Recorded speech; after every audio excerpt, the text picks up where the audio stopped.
Astrologer আর অনন্যাদি YouTube চ্যানেলে আপনাদের সবাইকে স্বাগত। আজকে কি নিয়ে বলবো? আজকে বলবো 2025 সালে গ্রহের অবস্থান পরিবর্তনের ফলে কাদের অশুভ সময়। এই 5 রাশিকে ভীষণভাবে ভুগতে হবে, সেই জন্য অ্যালার্ট হয়ে যাবেন, খুব সাবধানে কাজ করবেন, তাহলে এই বিপদের মধ্যে পড়তে হবে না। কারা তারা জেনে নিন। কোন কোন জাতক জাতিকারা? মিথুন রাশি, বছরের শেষের 6 মাস মোটেই ভালো কাটবে না। শত চেষ্টা করেও অবাঞ্ছিত ফল পাওয়া, আর্থিক, কেরিয়ার, ব্যবসা সর্বক্ষেত্রেই সমস্যার মধ্যে কাটাতে হবে। বছরের শেষে আর্থিক সংকটও দেখা দিতে পারে। কোথাও যদি অর্থ বিনিয়োগ করতে চান তাহলে লাভের বদলে কিন্তু লোকসানের মুখে পড়তে হবে। খুব কেয়ারফুলি আপনারা এইসব করবেন না, তাহলে কিন্তু হঠাৎ করে এই সিদ্ধান্ত নিলে মুশকিলে পড়ে যাবেন। যা করবেন মাথা ঠান্ডা করে কাজ করুন, তাহলে এই সব ঝামেলা আপনাদের হবে না। শত্রুদের মনে আপনি ধৈর্য ধরে সব সামলে নিতে হবে আপনাকে। শত্রুরা কিন্তু এই সময় ঝামেলা করবে, সেই জন্য আপনি ধৈর্য ধরে সব সামলে নেবেন। এবং মেষ রাশি, এই মেষ রাশি, এই রাশির 2025-এর শেষে কিন্তু 6 মাস ভালো কাটবে না।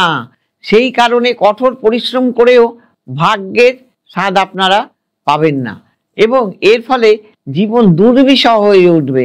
তাই বড় সিদ্ধান্ত নেওয়া উচিত হবে না। চট করে কিন্তু কোথাও টাকা পয়সা খরচা করবেন না, তাহলে কিন্তু সেই টাকা জলে চলে যাবে। সব পরিস্থিতি আপনাকে মানিয়ে চলতে হবে, তবেই আপনাকে মানিয়ে চলতে হবে। এইবার বলবো কর্কট।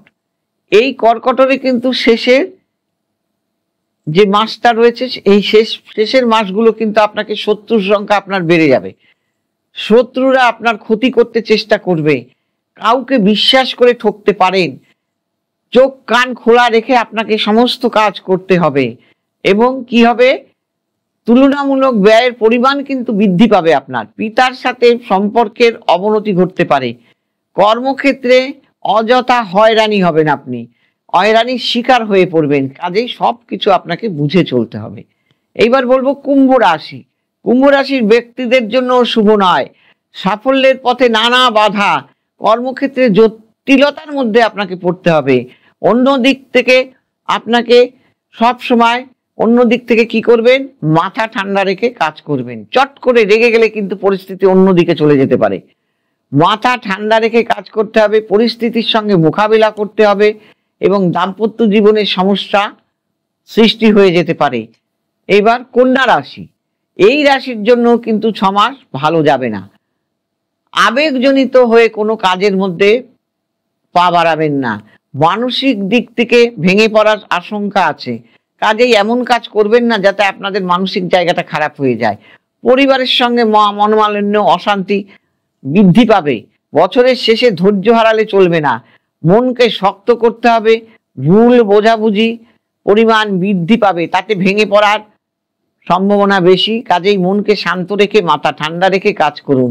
সবাই ভালো থাকবেন এবং কি করবেন, যদি আপনাদের আমার এই প্রোগ্রাম ভালো লাগে বা আপনাদের দিকটা দেখাতে ইচ্ছে হয়, নিচে যাওয়া স্কলে দেখে কবে কোথায় আছে ফোন করবেন এবং অনলাইন বা অফলাইনে যদি দেখাতে চান তাহলে তার জন্য 4টে থেকে 7টা অবধি আপনারা ফোন করবেন। তবে এটা পেবেল।